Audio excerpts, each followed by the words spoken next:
বুখারীর বর্ণনা, আল্লাহর হাবিব সাল্লাল্লাহু আলাইহি ওয়াসাল্লাম বলেন, মা ইয়াজালু আবদি ইয়াতাকাররাবু ইলাইয়া বিন নওয়াফিল, বান্দা যত বেশি নফল ইবাদত করতে থাকে, করতে করতে করতে করতে বান্দা আমার কাছের নৈকট্য প্রাপ্ত বান্দা হয়ে যায়। হাত্তা উহিব্বাহু, এরপর আমি আমার বান্দারে এত ভালোবাসি, কুনতু সামআহুল্লাযী ইয়াসমাউ বিহি, বান্দা যখন শুনে সে তার নিজের কান দিয়ে শুনে না, আমি আল্লাহর কানে শুনি। কুনতু বাসরাহুল্লাযী ইউবসিরু বিহি, বান্দা যখন দেখে নিজের চোখে দেখে না, আমি আল্লাহর চোখে দেখে। ওয়ায়াদাহুল্লাতী ইয়াবতিশু বিহা, বান্দা যখন কিছু ধরে বান্দার হাতে ধরে না, আমি আল্লাহর হাতে ধরে।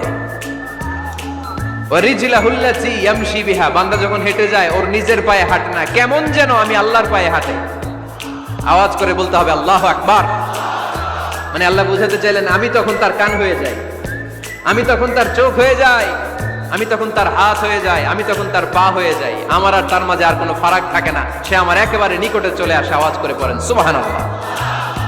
তাহলে বান্দা যখন নফল ইবাদত করে তখন বান্দার হাত আর বান্দার হাত থাকে না, ওইখানে আল্লাহর হাত যুক্ত হয়ে যায়। বান্দার পা থাকে না, সেখানে আল্লাহর পা যুক্ত হয়ে যায়। বান্দা যখন দেখে নিজ চোখে দেখে না, আল্লাহর দৃষ্টিশক্তি সেখানে যুক্ত হয়ে যায়। চিল্লায় বলেন ঠিক কি না?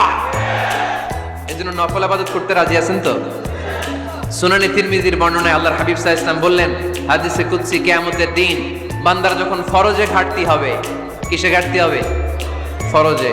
আল্লাহ পাক বলবেন, উনজুরু হাল্লি আবদি মিন তাতাওয়ু, ও ফেরেশতারা দেখো তো আমার বান্দা নফল করছে কিনা। ফরজে যেহেতু তার ঘাটতি, দেখো তো আমার বান্দার কোনো নফল ইবাদত আছে কিনা। ফেরেশতারা বলবে আছে। আল্লাহ বলবেন, তাহলে ফরজগুলার যেহেতু ঘাটতি, নফল থেকে কিছু এনে ফরজে বসাই দিয়ে এগুলোর ফরজ বানায় দাও। এজন্য নফল ইবাদতের দরকার আছে না নাই? ফরজ তো করাই লাগবে, এটা কম্পালসারি, এটার মাপ নাই, এটা অব্লিগেটরি।